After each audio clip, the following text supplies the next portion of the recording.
Stream restoration projects are done for a number of reasons, such as requirements in environmental permits to help meet the Commonwealth's commitments to reducing nutrients, offset stream impacts, and mitigate erosion from flooding.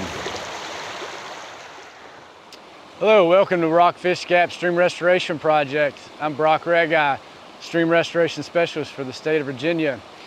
We're here standing beside what I can find to be one of the oldest projects in the state of Virginia where stream restoration was utilized to maintain an unstable system. Engineering, biology, and geomorphology all come together in this watershed to provide stability. So stream restoration is utilized as a concept to where we can maintain human interaction with the natural environment in a nice, balanced, and stable way. Above us here we have some white water and coming out of a flatter area. So that where that slope break is, or the steeper surface of the water, is called a riffle. So these riffles come down with a lot of energy, and that energy goes into what is called a run.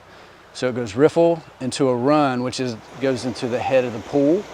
And the pool is this flatter surface here where the stream mitigates a lot of its energy, especially in these steeper systems.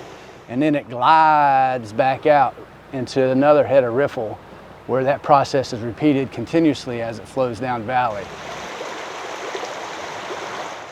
As we move through the system, I'm going to go through and talk about what we refer to as structures. There's several different structures in this restoration that have different components we utilize to maintain the stream within a design, channel width, and pattern as it flows down the valley. Come with me, take a few looks. One of the key components to stream restoration is giving the stream enough time to where we can utilize the natural plants to have a root mass strong enough to form these containing features to stabilize the erosion of the bank instead of relying on the rocks long term. Stream restoration uses natural plants gives it time for natural plants to stabilize the banks on their own.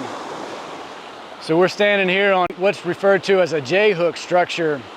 And a J-hook structure it's shaped almost like a question mark with a little Q-tail at the end into the bank. So as you're looking across the stream channel, you have a shorter arm that ties in to the bank and where the water flows over. That's one of your key measurements, is the elevation of those flow over stones. What I'm standing on here is the main arm with the same 20 degrees angle coming from the flow over point up into the floodplain at around a 3 to 8% slope into what we refer to as a cutoff sill, into and buried into the ground behind us.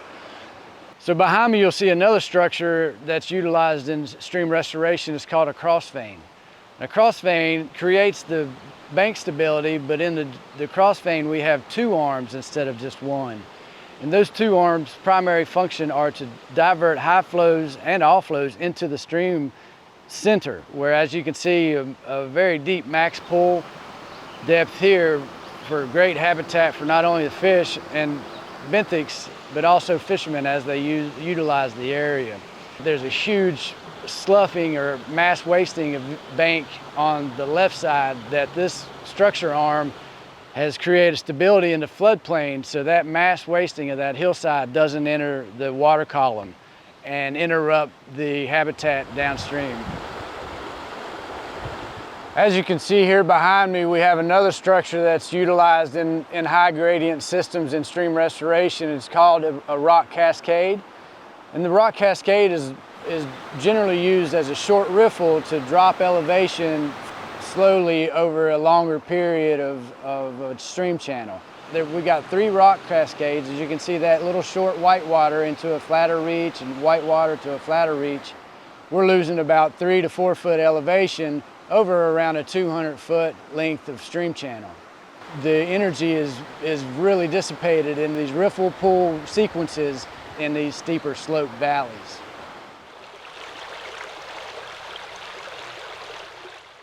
Here we are at the head of the Rockfish Gap Stream Restoration Project on the J-hook here, maintaining or starting a steep grade into the project area. Stream restoration is utilized to stabilize the floodplain in which the channel naturally dissipates overflow energy. And we use these structures like this J-hook to pull the water back into the channel. So as a stream evolves, so has the science of stream restoration. This stream restoration is somewhere around 20 years old, and you can really see some mature areas that you think we were worked on or just can't tell, and there's other areas that might be a little more obvious. In a successful stream restoration, we're looking to try to give the channel a skeleton to where it can form and have enough time for the natural vegetation in the riparian area to create a root structure strong enough to maintain all that water coming through this watershed with the sediment along with it down through these corridors where we're trying to balance biota of the bugs, the fish, and the other species that utilize this, and the human aspect of this park. We'd like to thank you for taking your time, and if you have any questions, please reach out. I'm Brock Reggi, Stream Restoration Specialist at DEQ. Thanks, and have a great day.